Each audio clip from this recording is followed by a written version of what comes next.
From Keene in the Shire, the Liberty Media capital of the world, this is Daryl W. Perry, host of FPP Radio News for Saturday, December 3rd, 2016. Silver is trading at $16.73 per ounce. Gold is valued at $1,178 per ounce. Bitcoin is trading at 0.7 cents, and the average price of Bitcoin is $770.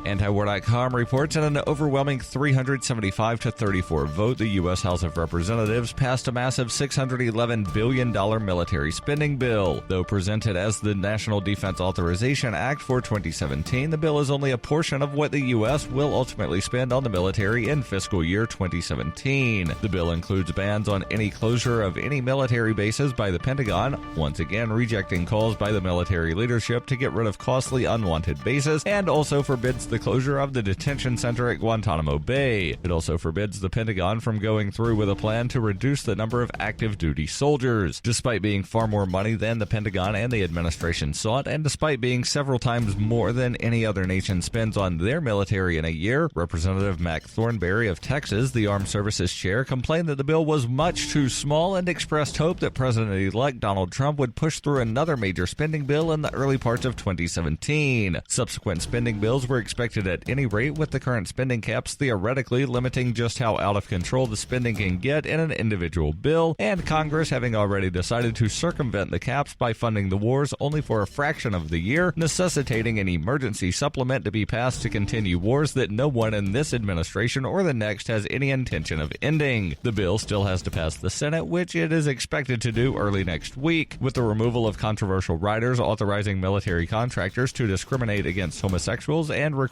women to register for the draft. The bill is expected to pass the Senate easily, as the unsustainable military spending itself is considered completely non-controversial.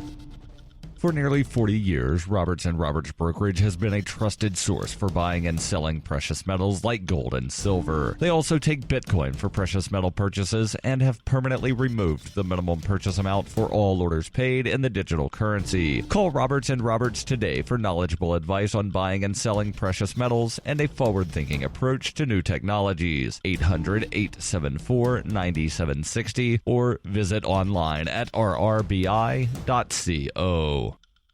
UPI reports all of President-elect Donald Trump's cabinet appointments need approval from the U.S. Senate, but his defense secretary-in-waiting will have to do even better than that. Retired Marine Corps General James Mattis was formally announced as Trump's Pentagon chief on Friday, filling one of the most high-profile American cabinet posts. But before he can move into the office, Mattis will need a bit more than a routine thumbs up from the Senate Committee on Armed Services. He needs Congress to pass a new law. For 70 years, the federal government has said any Secretary of Defense, the top official of the United States military, must be a civilian executive. In other words, they cannot be in active service, nor can they have served in an active duty role for a minimum of 7 years. Retired from active service for just 3 years, Mattis is technically barred by law from serving as Trump's Secretary of Defense.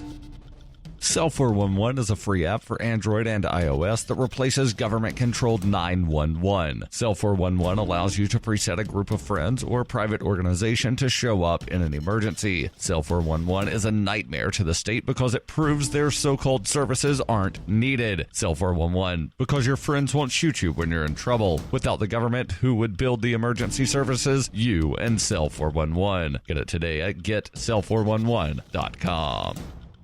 Reuters reports U.S. military veterans were building barracks on Friday at a protest camp in North Dakota to support thousands of activists who have faced off against authorities in frigid conditions to oppose a multi-billion-dollar pipeline project near sacred Native American sites. Veterans volunteering to be human shields have been arriving at the camp near the small town of Cannonball, where organizers say they will work with protesters who have spent months demonstrating against plans to route the Dakota Access Pipeline beneath a lake near the Standing Rock Sioux Reservation. Some of the more than 2,100 veterans who signed up on the Veteran Stand for Standing Rock Group's Facebook page are at the camp, with hundreds more expected during the weekend. Tribal leaders asked the veterans, who aim to form a wall in front of the police to protect the protesters, to avoid confrontation with authorities and not get arrested. State officials claim to have never contemplated forcibly removing protesters, and North Dakota Governor Jack Dalrymple said his evacuation order stemmed mainly from concerns about dangerously cold temperatures. This has been FPP Radio News, online at fppradio.com.